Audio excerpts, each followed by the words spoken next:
Nós temos uma concepção muito comum de que a natureza ela é perfeita, o universo é perfeito, o funcionamento do universo é perfeito.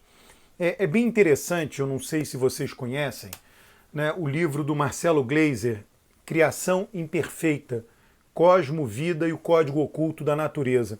É bem interessante, o livro é cheio de capítulos curtos, é um livro grande, tudo, cheio de capítulos curtos. Tem um capítulo aqui, a simetria do tempo, né? Porque a gente imagina que tudo que é perfeito é simétrico, né? E ele vai tratar dizendo, começando aqui, ó, o segundo capítulo, a simetria do tempo, a simetria da matéria, a simetria da vida, a simetria da existência. Na simetria do tempo, ele diz aqui a imperfeição do eletromagnetismo, é uma subunidade do livro. Como eu disse, são capítulos curtos, um livro de pouco mais de 300 páginas. Ele tem 56 capítulos que ele vai mostrando os inúmeros erros, entre aspas, né, as imperfeições do mundo, entre aspas, porque a gente tem uma visão do que é perfeito, né? Então a gente imagina que todos os componentes dos nossos órgãos, do nosso corpo, eles são funcionalmente perfeitos, e de todos os animais também. E os biólogos descobriram que não, a gente traz conosco, da nossa evolução, vários componentes que eram muito úteis no passado e hoje se tornaram absolutamente inúteis, ou seja, há uma imperfeição, há uma perda de energia, um gasto de energia, um resultado que não é ótimo, né? Em várias coisas do nosso organismo, da nossa vida. É sobre isso que eu queria falar no que diz respeito a como vemos o ameaça à democracia no Brasil.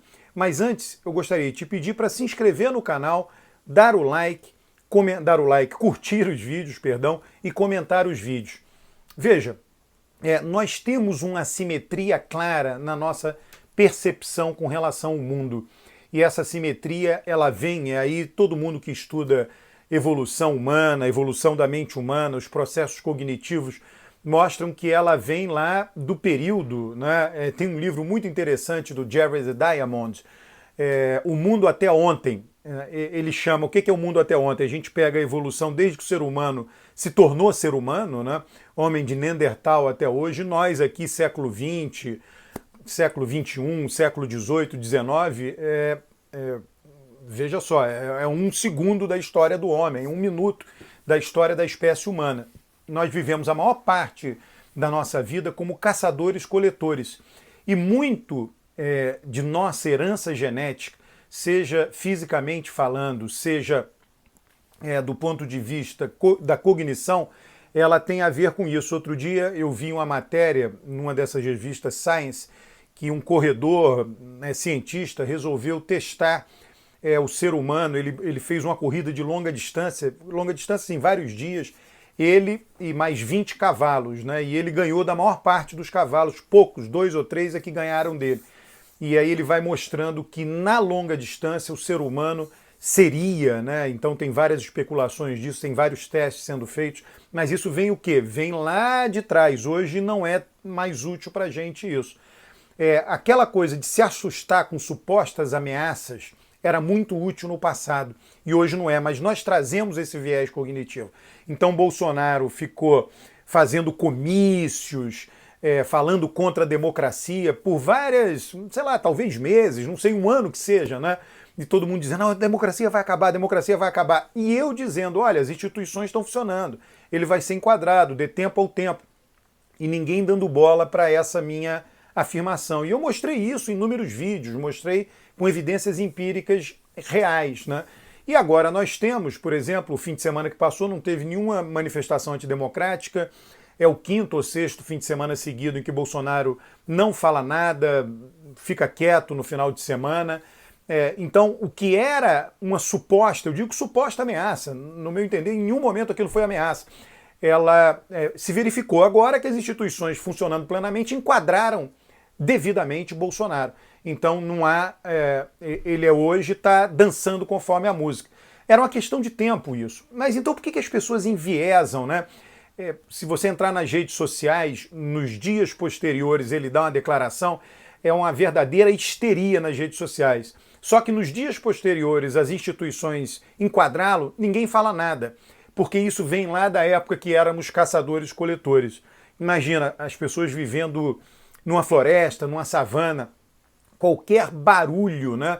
Podia ser, imagina um barulho, né? A pessoa vê um barulho que é raro. Esse barulho é de quê? De outra tribo. A maior parte das mortes aconteciam por brigas, conflitos entre tribos. Alguma tocaia que os guerreiros da outra tribo estão fazendo, algum animal que passou ali de passagem, algum vento, algum fenômeno da natureza. As pessoas preferiam fazer histeria e acreditar que aquilo era alguma tribo querendo atacá-las. E aí se preparavam para isso. Era gasta muita energia nessa preparação, vamos supor que dessas supostas ameaças, vamos fazer, porque é razoável imaginar isso, 40 vezes que as pessoas achassem que estava acontecendo, acontecia na verdade uma era verdadeira. Né? Então elas gastaram energia desnecessária por 39 vezes. Tá?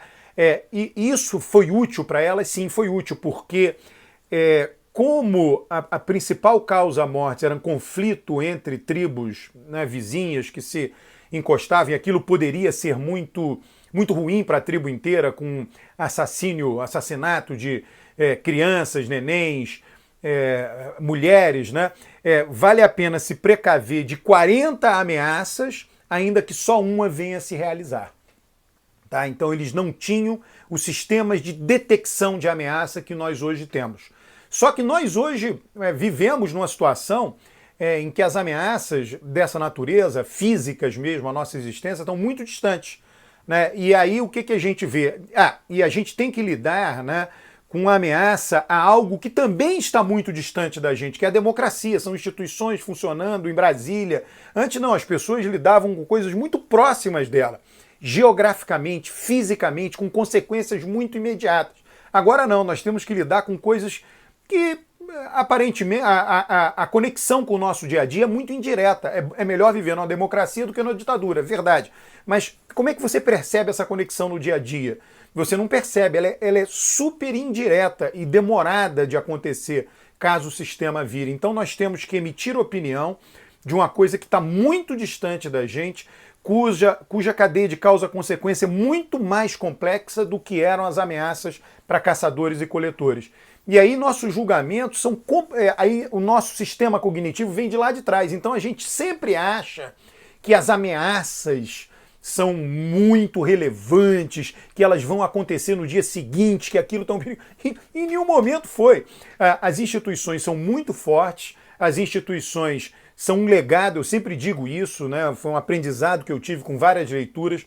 As instituições foram legadas por nossos antepassados, as instituições, elas são um elo que nos conecta com que nos conecta com os que já morreram e com aqueles que ainda irão nascer.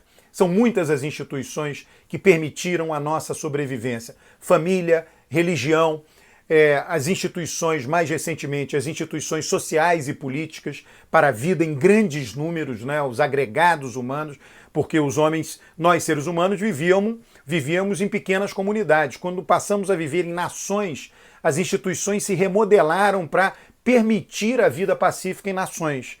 E essas instituições, importantíssimas são elas, as instituições políticas. As instituições, olhando agora mais a história recente do Brasil, a presidência da República existe desde quantos anos? Todos os procedimentos estão lá dentro, há mais de 100 anos. O Supremo Tribunal Federal ele foi fundado no Brasil em 1609, levava o nome de Tribunal da Relação, ele vem desde então. Lá o voto era escrito e aquela tradição se manteve, apesar de não ser mais obrigatório na lei. Então, o voto escrito, que hoje o nosso judiciário, eu sou contra, tá? Eu já gravei vídeo sobre isso, mas adotado por nosso judiciário, ele nos liga aos mortos. Né? Foram os mortos que estabeleceram isso, e até hoje isso aí está. E provavelmente nós iremos morrer, e isso será a ligação entre nós e aqueles que ainda irão nascer.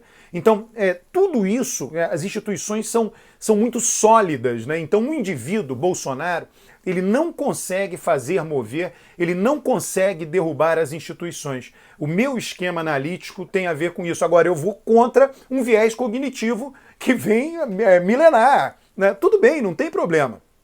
Né? faz parte, né? Eu só acho assim que eu estou tentando atualizar, né, a nossa percepção para o mundo em que nós vivemos, que é um mundo em que as ameaças físicas a nós são muito menores do que já foram no passado. Então, vários elementos de nossa cognição, eles, eu não vou dizer que eles possam ser substituídos, não se trata disso, mas eles podem ser levemente atualizados. Uma maneira de você atualizar é diminuindo essa simetria, essa imperfeição, né, da nossa cognição, de dar maior peso, né, aquelas ameaças e aí até uma histeria que acabam não se verificando porque a gente acaba gastando energia desnecessária, do que as coisas que são reais de fato, tá? De novo, vale a pena repetir, no passado isso fazia sentido, isso era responsável pela sobrevivência de tribos inteiras. Hoje a gente não precisa mais disso. Gostou do vídeo? Curta, comente, inscreva-se no canal, traga os seus amigos para se inscreverem no canal também.